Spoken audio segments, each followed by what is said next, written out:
নির্বাচনের আগে বিএনপির সবচেয়ে বড় প্রতিশ্রুতির নাম ফ্যামিলি কার্ড। এই ফ্যামিলি কার্ডকে সামনে রেখে দলটি নানা ধরনের প্রচারণা চালাচ্ছে। বলা হচ্ছে এই কার্ডই প্রতিটি অসচ্ছল পরিবারকে সচ্ছল করে তুলবে। কিন্তু বিএনপির এই কার্ড নিয়ে প্রশ্ন তুলছেন বিরোধী রাজনৈতিক দলের নেতারা। এই পরিকল্পনা বাস্তবায়নে যে শত শত কোটি টাকা ব্যয় হবে সেটা কোত্থেকে আসবে তোলা হচ্ছে এমন প্রশ্ন।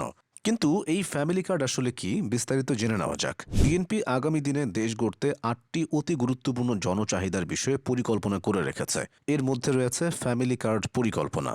এর মূল উদ্দেশ্য হল সমাজে নারীর মর্যাদা ও সম্মান প্রতিষ্ঠার পাশাপাশি পরিবারের খাদ্য নিরাপত্তা। এই কার্ডের আওতায় প্রতি পরিবারকে মাসে ২,০০০ থেকে ২,৫০০ টাকা দেয়া হবে, অথবা ২৫ কেজি চাল, ৫ কেজি আলু, ১ কেজি মসুর ডাল, ২ লিটার ভোজ্য তেল আর ১ কেজি লবণ দেয়া হবে। ৫ সদস্যের পরিবারের জন্য এই পরিমাণ খাদ্য সামগ্রী মোটামুটি গ্রহণযোগ্য।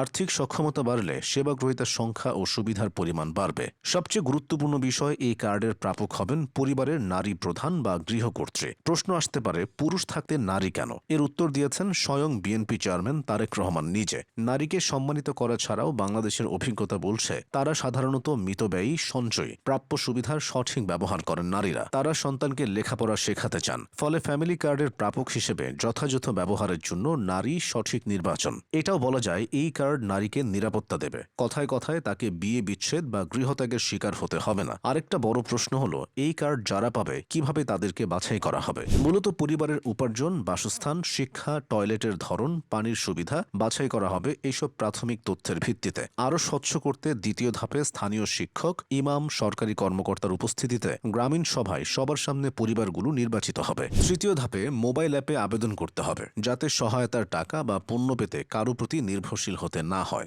সাধারণ দৃষ্টিতে ফ্যামিলি কার্ড পরিকল্পনাটি কল্যাণমুখী হলেও এর বাস্তবায়নে চ্যালেঞ্জও কম নয়। বছরে ১২,০০০ কোটি টাকা অর্থের যোগান, সঠিক পরিবার নির্বাচন, বিতরণ ও সরবরাহ নিশ্চিত করা সহজ নয়। তবে বিএনপি নিজেদের পরিকল্পনায় বেশ আত্মবিশ্বাসী। দলটি বলছে, প্রকল্পটি পুরোপুরি চালু হলে গরিব ধনী নির্বিশেষে দেশের সপরিবারই এর আওতায় আসবে। সুতরাং এতে দুর্নীতির সুযোগ কমবে, বাজারেও নিত্যপণ্যের মূল্য হবে স্থিতিশীল, পুষ্টিচিত্রের উন্নতি হবে। দেশীয় উৎপাদন বাড়লে আমদানির উপর নির্ভরতা কমবে। ফ্যামিলি কার্ড বিএনপি কৃষক কার্ডের কথা বলছে, যেখানে রয়েছে প্রান্তিক কৃষকের জন্য ভর্তুকি মূল্যে বীজ, সার, কীটনাশক দেওয়া ও কৃষিপণ্যের মূল্য নিশ্চয়তার কথা। নামমাত্র সার্ভিস চার্জে কৃষি ঋণ প্রাপ্তির সুবিধায় মৎস্যজীবী, পোলট্রি চাষিদেরও বলা হচ্ছে। বিএনপির অন্য পরিকল্পনাগুলো স্বাস্থ্য, শিক্ষা, পরিবেশ, কর্মসংস্থান নিয়ে। কর্মসূচিতে রয়েছে ইমাম, মুয়াজ্জিন, খতিব এবং সকল ধর্মের উপাসনা প্রধানদের সম্মাননা প্রদানের বিষয়ও। নানা রকম প্রশ্ন থাকলেও নির্বাচনের আগে ফ্যামিলি কার্ড হয়ে উঠতে পারে বিএনপির তুরুপের তাস।